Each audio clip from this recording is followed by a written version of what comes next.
Suwannee County's history, an hour or so to just look at some of the high points of our history. Now we get into the meat, or the beginning of the meat of the whole series, which is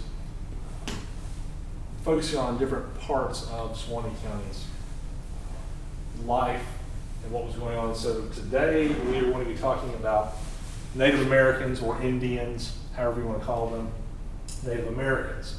So way back when, and I'm not going to claim to be a Native American expert, I'm not. There are people out there that know a lot more about it than I do, but I'm just going to focus on their portion of Suwannee County, how it affected Suwannee County, what became Suwannee County. So some of the earliest ones that we know of are what's called the Deptford Culture. Flourished between 800 BC and about 700 AD. Now they had arrived in Florida actually in 500 BC. They didn't get to our area, our part of Florida, for a few hundred more years. They had what we see on the right hand side, some of this sand timber pottery, carved wooden pallets, those kinds of things. This actually was probably done rolling maize. They eat it and they roll it, different ways of making it. They had complex burial areas. It wasn't just throw them in the dirt and that's done. They had all kinds of ceremonies related to it.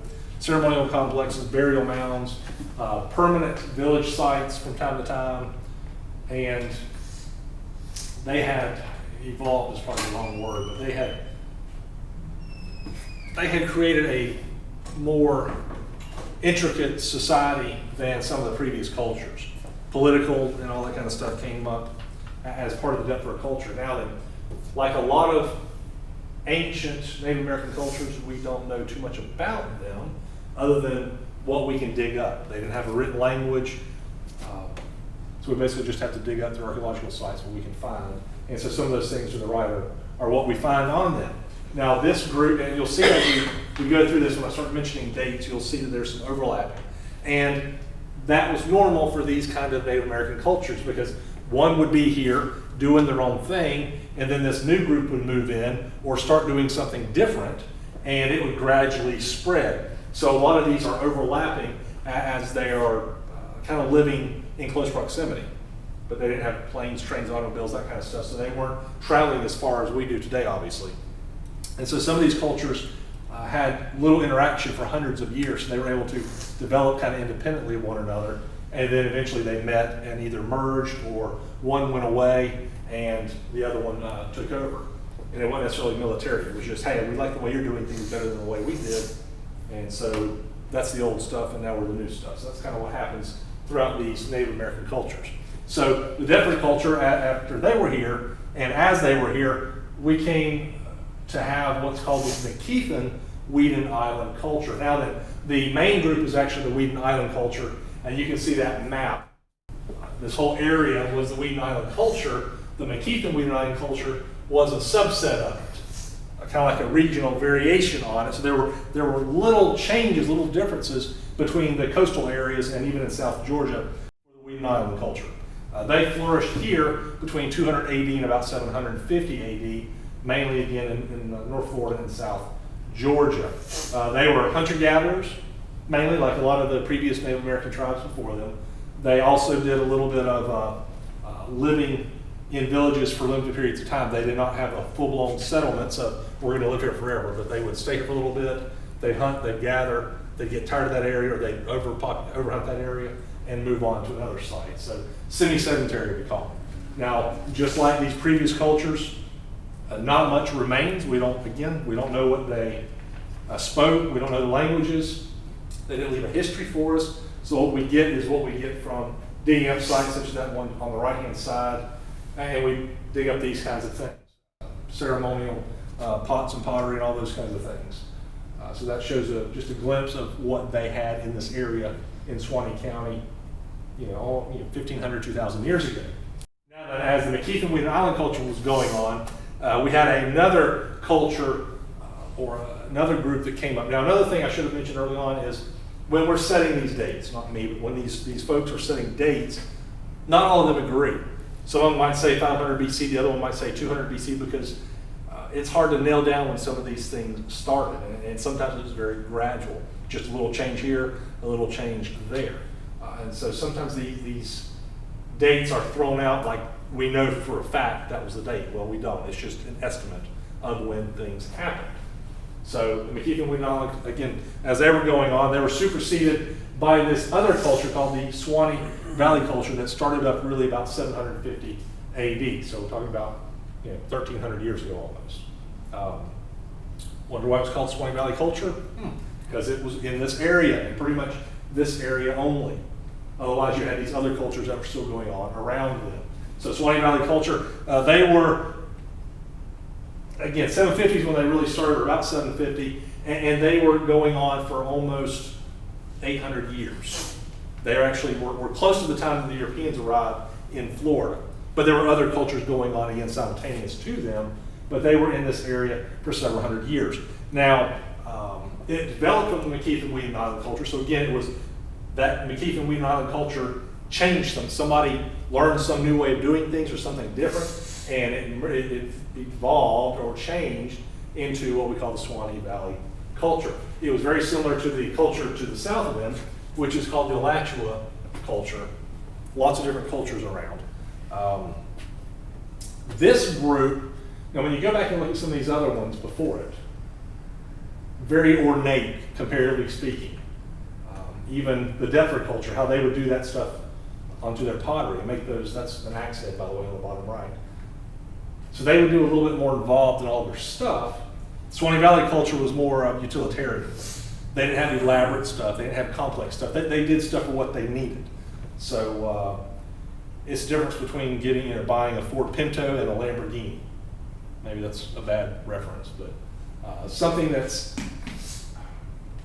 you buy it because it's a basic pocket knife instead of a Swiss Army knife with all the 500 different things on it. Similar to what the Suwannee Valley culture did. They did what they needed to do, and just like a lot of these other cultures, no written language, we don't know too much about them, only what we dig up. But you can see several different locations in and around Suwannee County in what's called the Suwannee Valley area. Those were all where these major sites were here in North Florida.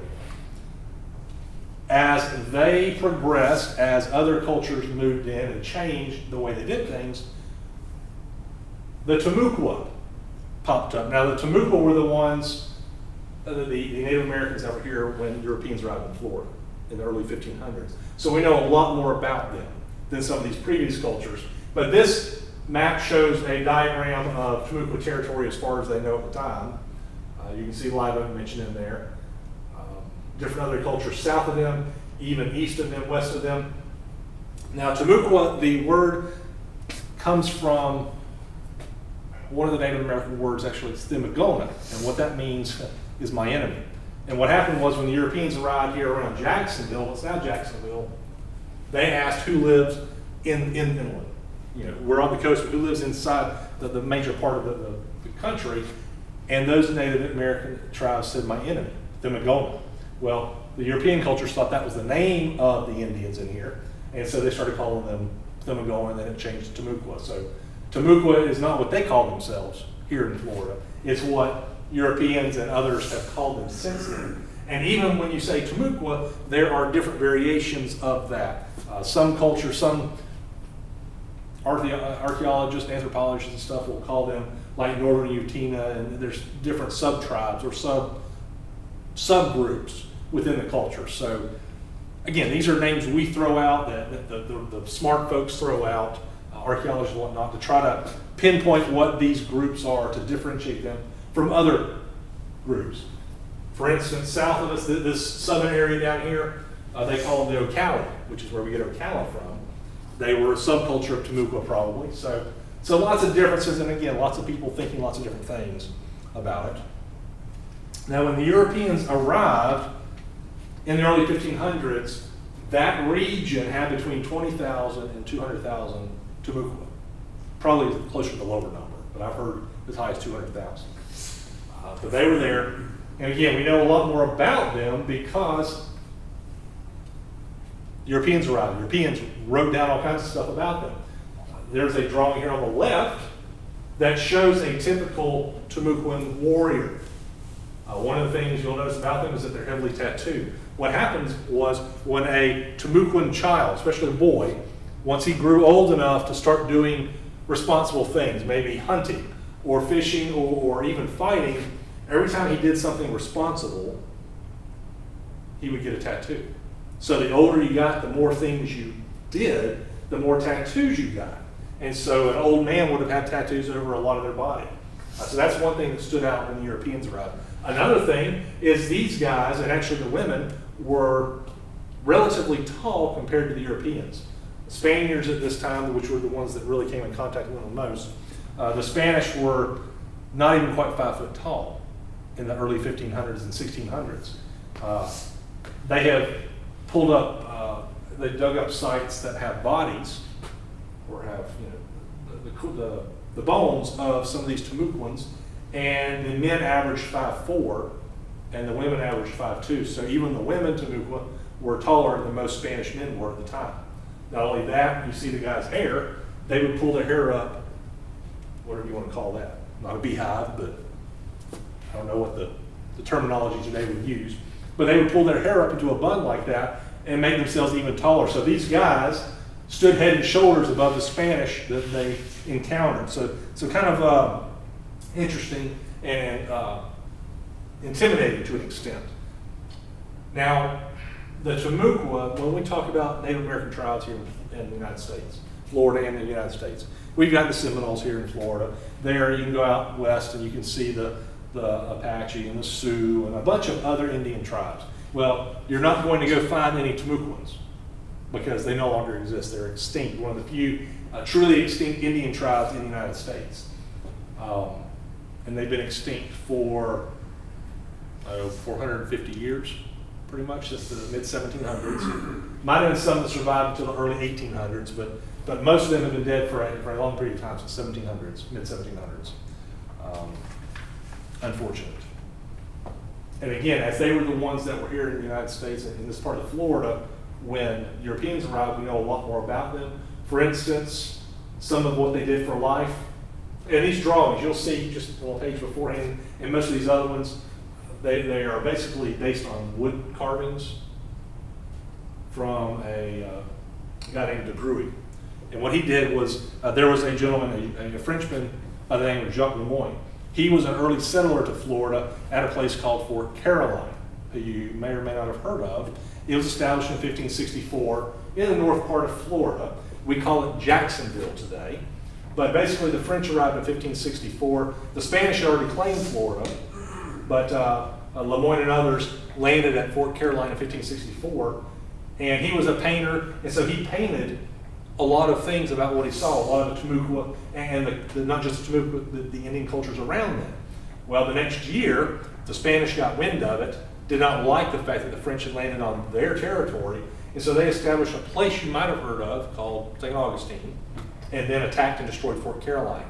Now, Jacques Lemoyne survived the attack. Most people didn't. He survived, but all of his drawings pretty much were destroyed. So when he got back to Europe, he recreated them from memory.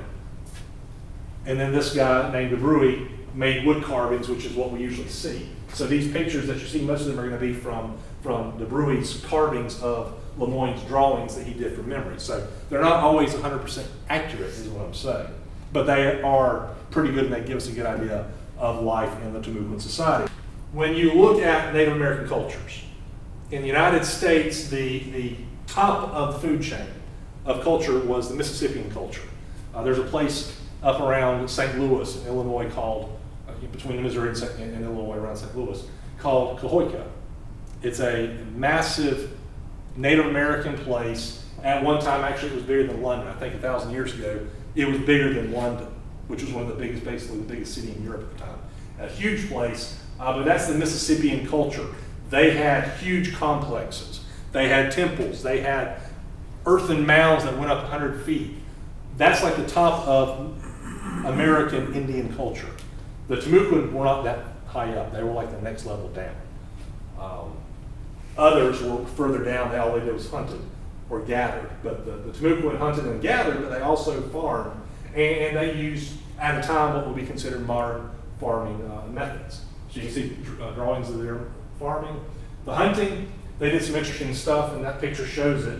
They would kill a deer, they would take the skin off, put it on them, and then kind of crawl on hands and knees and all fours to get close to other deer and to kill them. So they would use disguises of various ways to kill them. And that picture shows them. Another thing they would do, they would hunt alligators, successfully hunt alligators. And alligators are pretty strong individuals as animals go, armored you could say, on the top. Well, what they would do is they would get a beam and stick it in the gator's mouth till the gator clamped down on it. Then they would twist the beam over, flip the alligator over, and then stab it in the stomach, which was not near as armored as the top, so they'd kill them that way. And just one of the ways they did things. Let's see, there's a picture of some of their pottery. Again, it's a little plainer than some of the other cultures, but that's just by nature. That's just what they wanted to do as they grew out of that Suwannee Valley culture that was a little more utilitarian. Cooking, the Spanish saw the Timucua cooking on platforms over their fires, and the Spanish called it barbacoa. So when you think of a barbecue, this summer we have barbecues, you can thank the Timucua for that, because that's where it came from. The word barbecue comes from the barbacoa, which the Spanish saw. So you can see some animals up there, and again, it's based on those drawings, recreated from memory. So it looks like there's some fish there. There's probably an alligator. There's some deer that look an awful lot like dogs, but I'm going to assume they're deer. Let's put it that way. And lots of fish, but they would barbecue their food like that. Some other things they did, because they were not just hunter-gatherers, but they were farmers, they could plant a lot more of a variety of foods than what other Native Americans had. So there's some pictures of some of the foods that they would eat that we would be familiar with today. The Timucua were a very warlike culture. And they had people all around them that followed different cultures. They had, again, on the east, they had several on the coast that they were against. To the west, they had the Appalachee over in the Tallahassee region, and others to the north and to the south. So they were fighting a lot, is what it boils down to. Lots of different reasons for it. What they would do is, you can see here in this drawing, when they wanted to declare war on your village, they would take some arrows, put hair on the end of it, and then plant it in front of your village. And that was basically giving you the heads up, hey, send your warriors out, we're about to fight a battle. Now, this was pretty much how they did their warfare. Now, it wasn't something like we consider in the United States today. There weren't thousands of people fighting. They weren't trying to take land per se.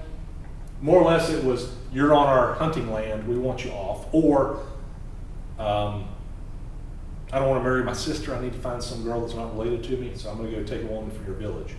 So that's what they did a lot of back then. Just go and attack the other village, take some women away, and marry one of them. So you weren't marrying your sister. If you were ever captured, now these wars were very short, only 2, 3, 4, 5 people were usually killed. But if you were killed by the Timucua, bad way to go, because they like to do all kinds of things to your body.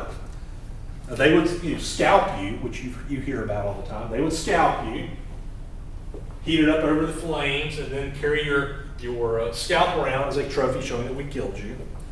They would also cut your legs and arms off and carry them around as trophies on the end of their spears, again showing that we've defeated you. The worst part is when they defeated a warrior, they would shove an arrow up the nether regions of the warrior and to desecrate them and show them that I have totally defeated them. So they like to fight, but they also like to get around together and meet. And so their gatherings were big deals. The women weren't allowed.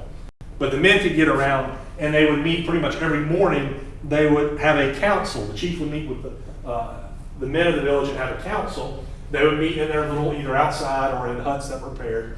And they would basically start off with drinking what's called either the black drink or sometimes called the white drink. It was called the black drink because it looked black. It was called the white drink because it purified them. Now, it basically used the yop and holly tree, and they would cook that. That would make that very highly caffeinated. They say that drinking it, depending on how processed it was, if you drank 1 cup of it, was the equivalent of drinking 36 cups of coffee. black coffee, straight coffee. So some strong stuff you would usually throw up, which is why it was purifying. You were getting out the bad spirits. And so you throw that up, and then you go on with your conversation. That was like, bleh, and then we move on. Yay, I'm purified. I mean, that's what they did.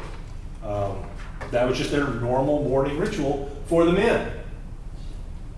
Get high on caffeine, puke it up, and carry on with the conversation. So they did that. They also liked to play recreational activities, sports, call it if you will. They had lots of different games. Some of them were familiar with Europeans, some weren't. You've got in the background, you can see the lake where they are rowing in canoes, so they had canoe races. They had usual running, just running around, archery, things that we can understand today. They also had a few different great games. Now, the one in the center on the tree, I like to call is the original version of basketball.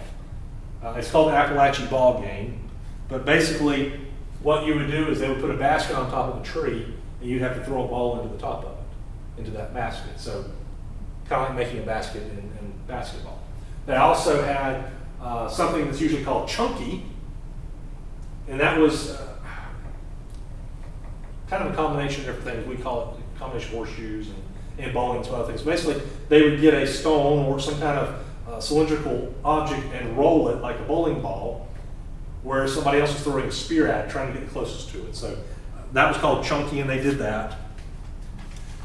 Lots of different games. So that they were very athletic. And a lot of this had to deal with we need to be in shape so we can fight our enemies.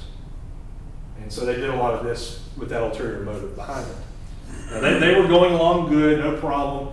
And then in 1513, the Europeans arrived in Florida. Juan Ponce de Leon becomes governor, or appointed by King Ferdinand II in the Caribbean to explore this strange new land that they've heard about that is northwest of the Caribbean islands. So he makes his way northward, and on, I gotta double check the date, April 2nd, 1513, he spots this new land that he has never seen before, and no Europeans apparently have seen before. It's the Easter season, there's lots of flowers, and they call the place after the Pascua Florida, which is the Festival of Flowers. So, Florida, Florida, the land of flowers, that's where we get that from. Now, Juan Ponce de Leon did not come to Suwannee County. He pretty much just explored around the coastal areas, around Tampa and whatnot. And he actually died in 1521 as a result of an Indian attack, basically dying from wounds he had suffered in an attack. So he didn't actually come into Suwannee County, but his discovery, quote unquote, allowed other Europeans to start coming in also. And so about 15 years later, in 1528, Pamphilio de Narvaez landed in the Tampa Bay area with about 300 men. They were tasked with exploring this area. He became the governor of this area, or was appointed governor of this area, with orders to explore, to see what riches there were, to find out what was around. And if you can convert these guys to Catholicism, great, because I'm sure there's savages in there somewhere. So he landed in 1528. By June of 1528, he had arrived at what we call the Suwannee River. And it's the first time the Suwannee River is mentioned in historical records. Not named the Suwannee River, but it's that river. It's also the first recorded drowning in the Suwannee River. What happens is, while they were going from Tampa northward to what's now Suwannee County, they were crossing rivers that were either clear or shallow, no big deal. Where they got to the Suwannee River, and one of the knights in his shining armor on his horse said, "Hey, no big deal, I'll jump in and swim over." Well, they drowned. Not only him, but the horse. So Narvaez's men had been unprepared for what they found in Florida. They were hungry, so what happened is, as soon as they were able to drag up the bodies of the man and the horse, they buried the soldier, Velazquez was his name, Juan Velazquez, the first recorded drowning in the Suwannee River. They buried him and then ate the horse. So they were already in trouble by the time they got to Suwannee County. Not only that, they were not being so nice to the Native Americans in the area. They pretty much were hostile to every Indian group they met. Again, we're Europeans, you're savages, you're worth nothing to us. And so they treated them with contempt, disdain, and the Indians reciprocated by attacking a lot. So they started moving again across the Suwannee River, and By the time they got into the Panhandle part, a little bit further west of us, they said, we're done with this trip. It was fun for a few days, or weeks, but we're tired of this. We're tired of being attacked. We're starving. Let's sail down to Mexico, which had recently been conquered by Cortez, the Aztecs and whatnot. That was a few years prior to this. So Mexico was now a Spanish possession. So Narvaez and his men said, let's just go sail across the sea of the Caribbean, the Gulf of Mexico, to get there. So what they did is they killed the horses, they melted down all their armor, all their weapons, and they basically used horses, like the hair on the manes and the bones and stuff, plus the metal, to make rafts, most of them anyway. And so they decided to sail across the Gulf of Mexico. Well, unfortunately, by the time they do this, it is hurricane season. And so pretty much they all drown. Now, there's a few that survive. They decided, I don't think that we want to go that route. We'll try the overland route. Don't know where we're going, but we know Mexico's in that direction somewhere. So let's just start heading that way. Well, again, 300 or 400 guys had started with Narvaez. 8 years later, the only survivors show up in Mexico. All 4 survivors. So 4 out of 300 or 400 people. So 1% survive. They get back to Mexico. They got to remember how to speak Spanish because they've forgotten, it's been so many years. They are mistaken for wild Indians and almost killed. But these 4 survivors bring back all kinds of stories. One of them is a nobleman named Cabeza de Vaca. Now, Cabeza de Vaca in Spanish means head of cow, or cow's head, which was an honorary title given to one of his ancestors who fought against the Moors in Spain. Well, Cabeza de Vaca, he's a nobleman. He is educated, he can write, so he writes a book, a story of his travels. Well, he took some artistic licensing, and so if you've ever heard of the 7 cities of gold, or 7 cities of Cibola, and stuff like that, you can thank him for that, because he claimed to have seen them. Well, his book is like a bestseller, and that brings a lot of other folks to Florida. So just a couple of years later, 3 years later by this point, because again, it took 8 years to get back to society, their kind of society anyway. In 1539, Hernando De Soto is appointed as governor in Narvaez's place to land in Florida to explore, to find out who he can convert and to see what things he can get, based partially on those reports from Cabeza de Vaca. Cabeza de Vaca wants to leave it. He wants to come back. Crazy as he was, he'd been there 8 years wandering around. He wants to go back and lead it. Well, De Soto does not allow him, so Cabeza de Vaca stays home, probably for the better. I think he sends one of his cousins in his place. So in 1539, Hernando De Soto comes to Florida and lands in Tampa Bay. Well, he has 600 guys with him. Not only that, he's a little bit more prepared than Narvaez was. He's got hogs, things like that. He knows that food can be an issue, so he brings hogs. Hogs are omnivorous. Hogs can wander around, eat whatever, and if you're hungry, you can kill one, and they repopulate relatively quickly. So he brings those and a lot of other things, a lot more horses and other implements that they need. So he is much better prepared on this expedition. He also is very fortunate that when he lands in Tampa Bay, he comes across a Spanish survivor of the Narvaez Expedition who had been left behind accidentally. They thought he was dead, he had just been left behind. His name is Juan Ortiz. He has been living with the Native American cultures for over a decade at this point. Do y'all remember in school learning about Pocahontas and John Smith? Okay, that story was probably based on this true happening.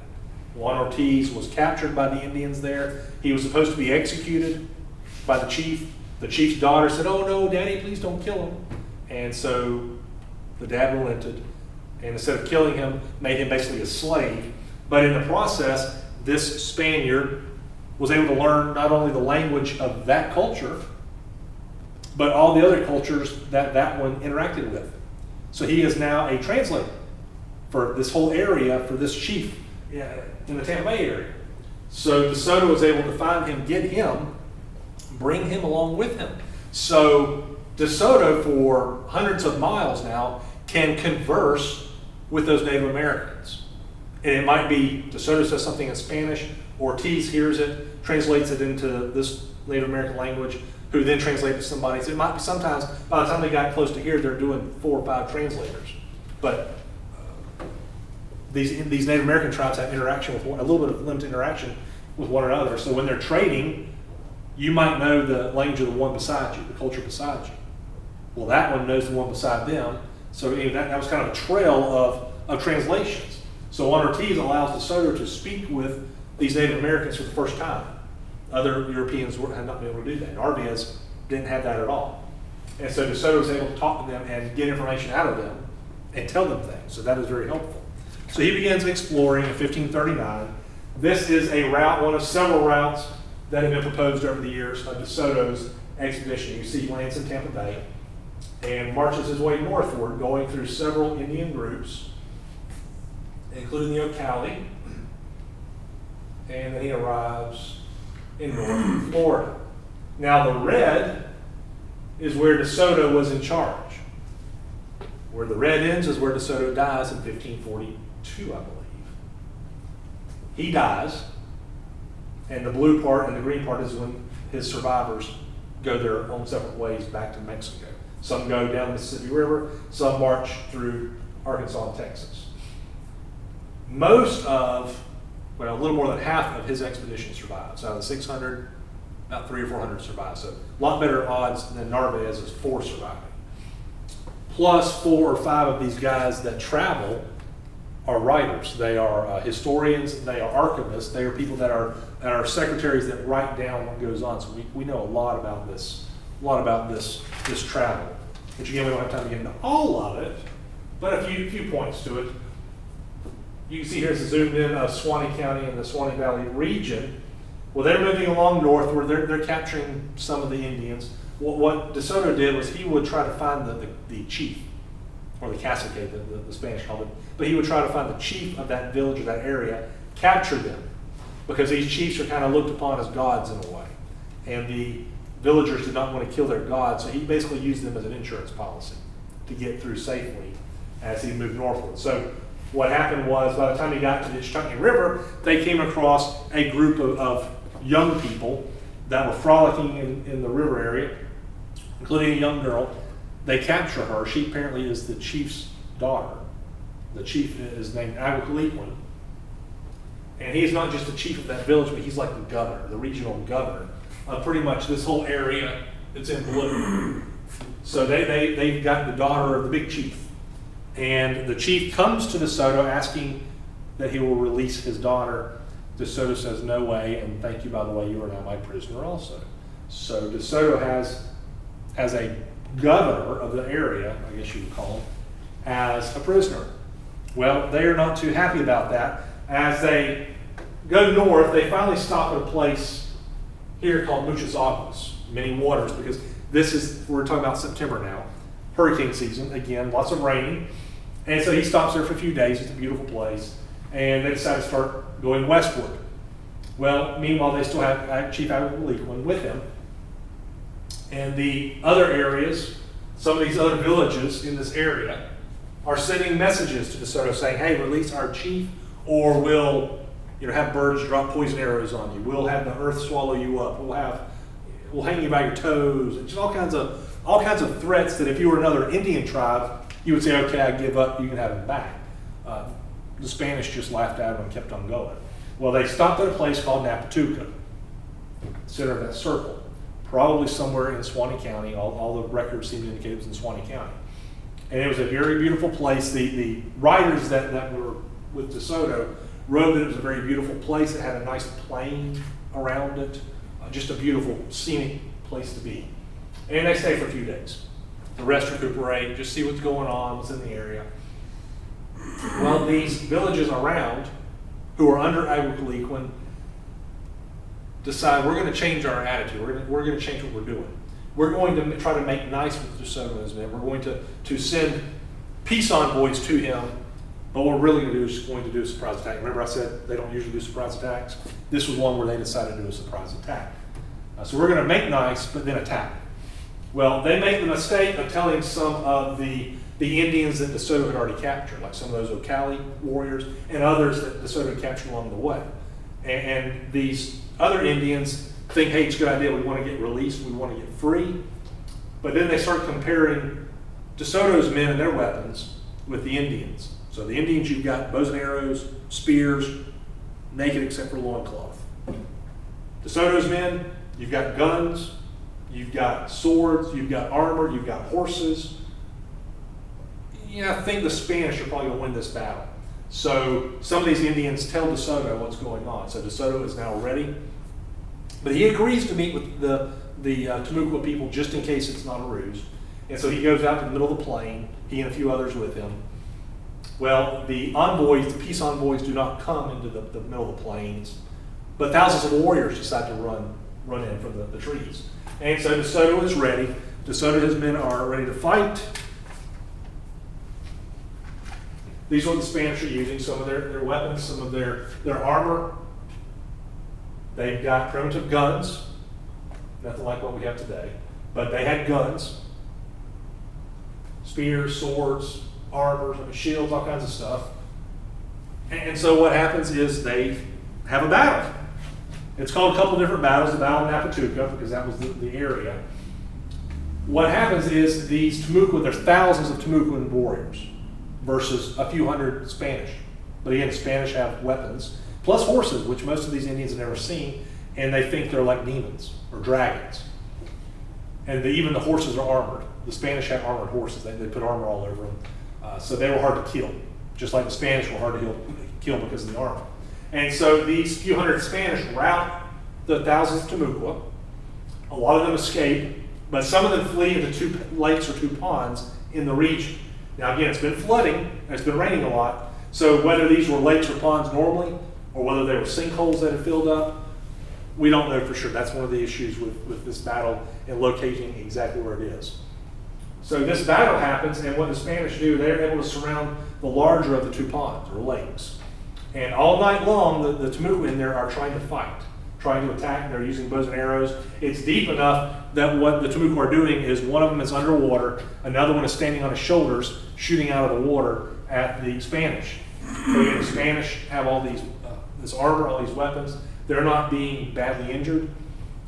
Some of the Timucua, they're getting cold, they're getting hungry, they're trying to get away. There's lily pads in that pond, or that lake, and they would put a lily pad over the head and try to float towards the edge of the water. Well, the horses had been trained to look for that, and they would come charging down the bank to these Indians. And the Indians, again, never having seen horses, they run back, they flee back, they don't run, but they swim back into the middle of the pond or the lake. And so this happens all night long. They're fighting. And the Indians are getting cold, they're tired, they're hungry.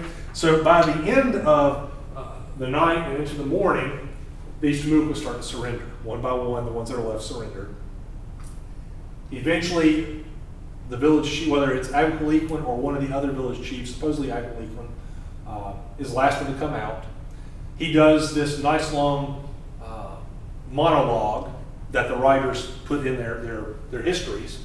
Basically, the point of it is, tell all my friends, my brothers, I fought well. I know I'm going to die now, but tell them that I fought well and we all fought well, blah, blah, blah, blah, blah. There's another view of what some of the soldiers would have worn and what they would have had. They even had dogs that could chase them down, so they were prepared. De Soto did not want to kill Agaliquan or any of these other chiefs. He wanted to get rich, he wanted to get fame, and learn stuff about them. Well, and he needed some slaves too. So he releases Agaliquan. He has chains on him. De Soto says, all right, you can take the chains off. Well, Agaliquan takes that as a time to let me just haul off and hit De Soto. So Agaliquan punches De Soto, knocks him out, knocks out a couple of his teeth. He's out cold for like 30 minutes. So I mean, the guy's kind of the chief's tough. De Soto wakes up, realizes, you know what, we're not going to be able to make these guys listen or obey us. So he basically orders their massacre of all the men. Hundreds of them. He says, just kill them all. He actually has the Ocali warriors do it in a lot of cases because he knows that if these Ocali warriors kill the Timucua, none of the other surviving Timucua are going to let them come near them. So he knows that these Ocali are not going to run off now. They have nowhere to go. So he and his men basically have this massacre, it's called usually, executing these hundreds of warriors. Now they do keep the kids, and they do keep the women for nefarious purposes. There we go. Let's leave it at that. As slaves. There we go. We'll leave it there. But he's killed these warriors. So the guys that wrote stories once they got back, that wrote the histories of it, said there were probably 9 village chiefs. Let's see, 9 village chiefs were killed in this massacre. So Ayuquequan and pretty much every one of those little villages in this area, their leaders were killed, plus hundreds of warriors were killed. Well, De Soto, again, he'd gotten 2 teeth knocked out. He was groggy from a concussion. So they spent a few days resting. He was injured, plus other people that were injured during the battle. So they rest for a few days, but eventually they keep going westward, and they come to what they call the River of Deer. There's lots of deer in the area. They call it the River of Deer. We call it the Suwannee River. And it's a big river. It's at flood stage. Like I said, it was already raining. It was hurricane season, September-ish. Lots of flooding. And so what they have to do, they can't just cross it. They have to build an ad hoc bridge. So it is 3 great pine trees in length and 4 in width. So they basically have to make their own little bridge to cross. The whole time they're doing it, they're under fire from the Timucua who have survived. So they get across and move on into Appalachian Territory. A couple months later, they are in a place that we now call Tallahassee. At the time, it was an abandoned Appalachian village. He makes camp for the winter. He sends back 30 of his horsemen, his cavalry. Sends them back basically the way they had come from to go back down to Tampa because they had left a stockpile of men and food and equipment. It's like, hey, we're going to move up here for the north for the summer, so we need you to come up here and bring food and bring clothing and shelter and stuff. So these horsemen come back through Suwannee County. Well, when they reach Napituca, they find something they've never seen before, and basically the village has been burned. Again, it had been beautiful, a beautiful place. The village has been burned to the ground, nothing left of it. All those hundreds of Indians that have been killed were left out to rot. We think of Native Americans as burying their dead respectfully. Well, in this case, they didn't, because the Timucua that had survived believed the place to be cursed. We lost this battle with these white people. We cannot be around it, so they burn everything. They leave all the bodies out for the vultures and whatnot to get them. So De Soto's men that are coming back recognize that, and they write about it in their stories when they get home, that they have seen this. It's just a place of bad luck. And so it's burned, which is another reason why it's hard for us to find where this place was. It's not like it continued to be occupied for hundreds of years later. Well, De Soto dies a couple years later, and most of his guys survive, get back to Mexico and other European-held territories, and write about their travels, which just brings more people. So by the mid-1540s, mid-1550s, a lot of people are learning about this place called Florida and what we now call the United States. This brings in a second group of people. You've got those explorers to begin with.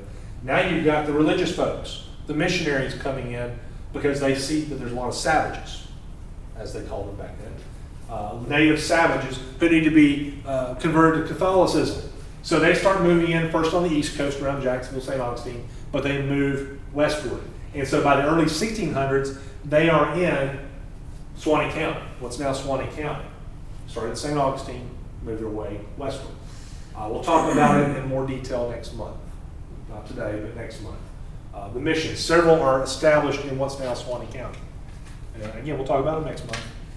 But what they did is they colonized the Timucua, they converted the Timucua, they used them as cheap labor. A lot of cases, just they were cheap labor. Not quite slaves, but not much higher than them. And worked them sometimes to death. And the Europeans are living here in this area, small numbers, but still living here. They are spreading old world diseases that these Native Americans are not immune to. So they are dying in droves. They're also causing it by warfare because the Spanish are fighting for this area against the French and against the English. Remember, Georgia's established 1733, April 3rd. Anyway, lots of fighting going on between the French and the Spanish and English in this area, which further decimates the Timucua. So remember I told you when the Europeans arrived in the 1500s, there were between 20,000 and 200,000? Okay, by the end of the 1600s, there's less than 1,000 Timucua left, and that number continues to decline. In the early 1700s, we've got the destruction of the mission system. We'll talk more about next month. So by the mid-1700s, there are so few Timucua that there's only enough to populate part of one mission, and that mission is located over in St. Augustine. Meanwhile, you've got these European conflicts. This picture is a picture of what's called the 7 Years' War because it lasted for 7 years. We call it the French and Indian War, 1756 to 1763. At the end of it, Spain gives up Florida to Great Britain because Great Britain captured Cuba. And to Spain, Cuba was much more powerful. It was much more, much wealthier. They'd rather have Cuba than all of Florida. Florida was backwoods, backwaters.